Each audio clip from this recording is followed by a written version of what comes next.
Welcome to viewer on my YouTube channel English linguistic word. आज हम बात करेंगे रेस्टोरेशन पीरियड की। इससे पहले हमने बात की थी प्योरिटन एज की, प्योरिटनिज्म की। तो प्योरिटनिज्म के बाद प्योरिटनिज्म में टोटल जो रिलीजियस लोग डोमिनेट थे, प्योरिटन लोग जो है ना डोमिनेट हो गए थे सोसाइटी पर। और चार्ल्स सेकंड को एग्जाइल कर दिया गया था, वो फ्रांस में लाइफ गुजार रहा था। और जो प्योरिटन की एज थी उसमें ड्रामा को मुकम्मल तौर पे कंट्रोल बंद कर दिया गया था, थिएटर को क्लोज कर दिया गया था। तो जब फिर हम देखते हैं कि 1660 में जब चार्ल्स सेकंड को वापस लाया गया, तो वो चूंकि लिबरल टाइप लाइफ गुजार चुका था, वो फ्रांस में लाइफ गुजार चुका था। तो जब वो आया तो टोटल चेंज देखा गया लिटरेचर में, लिटरेरी मूवमेंट चेंज हो गई। तो ये जो रिस्टोरेशन का पीरियड है, अमूमन जो थिएटर ओपन हुआ है और उसके बाद रिस्टोरेशन का जो ड्यूरेशन है वो 1660 से स्टार्ट होता है और 1785 तक सर्वाइव करता है। तो रिस्टोरेशन पीरियड को एज ऑफ ड्राइडन भी कहा जाता है, चूँकि जॉन ड्राइडन डोमिनेंट राइटर था, प्रोमिनेंट राइटर था रेस्टोरेशन एज का। King Charles II came when King Charles II came into English throne. It was the beginning of Restoration period. The Restoration period start in 1660 and ended in 1785. The restoration of monarchy in England lead to the name of Restoration period. Restoration period इसलिए कहा गया, एक तो यहाँ पे drama और theatre restore हुआ था, उसके बाद मोनार्ची रिस्टोर हुई थी। रिलीजियस के बाद दोबारा मोनार्ची आ गई थी, चूँकि चार्ल्स सेकंड इक़्तिदार में आ गया था। The specific monarchies were restored during the period English, Scottish and Irish. तीन किस्म की मोनार्चीज इस इरा में रिस्टोर हुई थी। Different political establishment were being set up in other countries. King Charles second brought in expansion in Britain, commercial and international trade. Educating all was one of the restoration period's important agendas, irrespective of different classes like middle or lower. तो हम देखते हैं religious, अब हम देखते हैं religious and political influence through out the restoration period.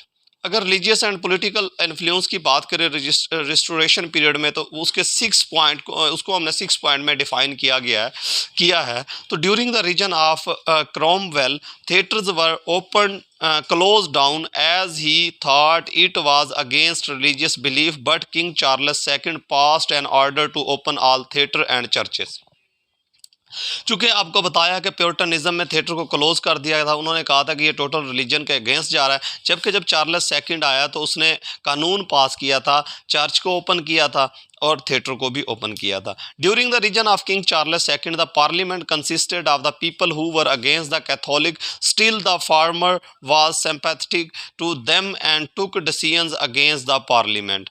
अगर हम थर्ड पे बात करें तो it was found that the king and his public were not morally correct and the former had many illegal relationships. अगर हम फोर्थ की बात करें तो there were legitimate heirs of the King Charles II except his brothers James, who could have taken to the throne in his place, but this was acceptable to the parliament and they opposed the idea of succession. उसके बाद अगर बात की जाए, due to the political disagreements there was a division in the political party. Tories favoured the king but the other party Whigs was against the king. मतलब कि इस दौर में दो पॉलिटिकल पार्टीज काम कर रही थी, एक थी टोरीज और दूसरी थी विग्स। जो टोरीज थी वो बादशाह के फेवर में थी, जबकि जो विग्स थी वो प्योरिटनिज्म के फेवर में थी, वो बादशाह के अगेंस्ट थी। There was upheaval in the entire nation which lead to the different protest led by the Catholic and James II's arrival in 1685, who he chooses to open out from the test act. उसके बाद हम देखते हैं literary movement in the restoration period. The literature written during the age of Dryden was famously called English restoration literature.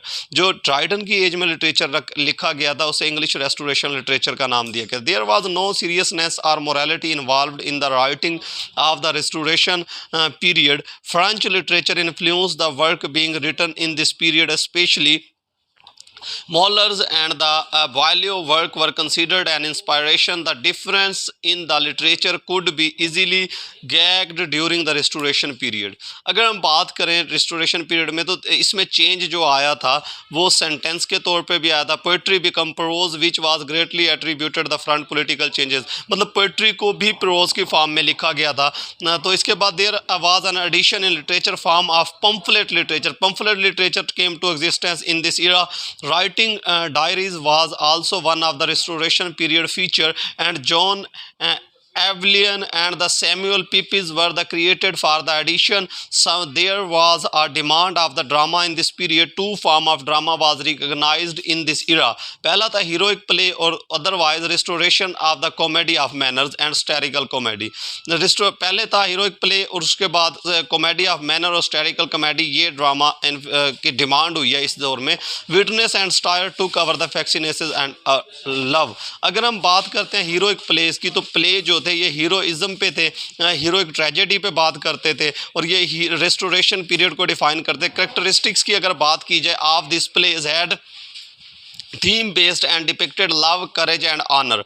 तो plays का जो theme था वो लव था, करेज था और ऑनर था. The plays had large couplets just like the epics. There was an imitation of style and depiction of love and bravely. The plot of play involved the role of empire. Sir William Dryden wrote the Sage of Rhodes, and John Dryden wrote the First Indian Queen, and Robert Howard along with Sir William Davenant. John Dryden was famous heroic dramatist of the poet. उसके बाद अगर हम बात करें Comedy of Manners की, Comedy of Manners is a play based on satire. The satirical play idea was highlight the higher classes manner, behavior and thinking. It depicts the nature of man, woman who are part of aristocratic society. Basically, comedy of man aristocratic society को criticize करता था man और woman को. There is a depiction of wit, sensual, stylistic behavior, etc. The comedy of manner during the Restoration period was influenced by the comedy of humor written by Ben Jonson. In this era, society wanted to entertain in new format, and what could better than the comedy of manner? The revival of theatre during the age was notable change. The comedy of manner was full of corrupt character, delivering sexual dialogues. Such plays and depictions were banned during the Puritan era, but dramatists like William Congreve, Ephra Ben, and George Etheridge encouraged such plays. The comedy of manner shows the reality of the elite class. It revealed the society wherein Borgias was the main lead and females tried to find new ways to liberty. Some people found the play immoral as it tried to below the sanctity of marriage and showed illegal relationship to meet sexual needs. Basically इसमें एक elite class को, aristocracy class को criticise किया गया और man और women के relationship को शो किया गया. मैन और वुमेन दोनों को इसमें करप्ट शो किया गया और इस सोसाइटी में मैन और वुमेन के लिए जो रिलेशनशिप था वो बेसिकली बाइस फ़ख्र समझा जाता था. तो अब हम चूँकि हम बात कर रहे हैं फ़ीचर्स ऑफ रेस्टोरेशन एज की, तो पहला फ़ीचर इसका हमने देखा है कॉमेडी ऑफ मैनर है. कॉमेडी ऑफ मैनर के बाद हमने देखा था प्ले मोरालिटी प्लेज थे. उसके बाद न्यू क्लासिसिज्म है, फ्रेंच इन्फ्लुएंस है, application of the reason and prose है, द एमरजेंस ऑफ स्टायर है. अगर हम न्यू क्लासिसिज्म का बात करें, चूँकि न्यू ह्यूमनिज्म जो थी वो रेनेसेंस में थी और न्यू क्लासिसिज्म आई थी रेस्टोरेशन में. तो न्यू क्लासिसिज्म क्या थी? New classicism, the literature pattern is restoration period has change entirely compare to the ones and in the Puritan age. Puritan age के साथ अगर कंपेयर किया जाए इस एज के लिटरेचर को, तो वो टोटल तौर पे चेंज था. ये सिंपल था, डेकोरेटिव था. The writer took inspiration from the epic written in classical time, and there was an influence of Greek and Latin literature. अगर हम फ्रेंच इन्फ्लुएंस की बात करें, the French culture greatly influenced that literature in the restoration period. Charles second and couple of writers had spent their early lives in Europe, which was one of the forces behind the influence. These people applied French culture and their ideas while working in England. French literature had some indecency and roughness in its approach which was used to comedy of manners. उसके बाद अगर हम बात करें application of reason and prose की, तो in this period prose came into existence as was recognized as literature. The content written in this period had reasons leaving the image behind. Writers become more practical and reasoned, which led to the emergence of prose. The other reasons that led to the emergence of prose were science, growing religious unrest and political controversies.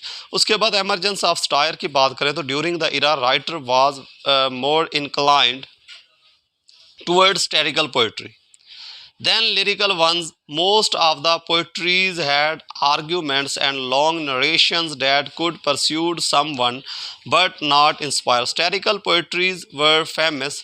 Absalom and the Achitophel were the popular satirical poetries of the era written by John Dryden.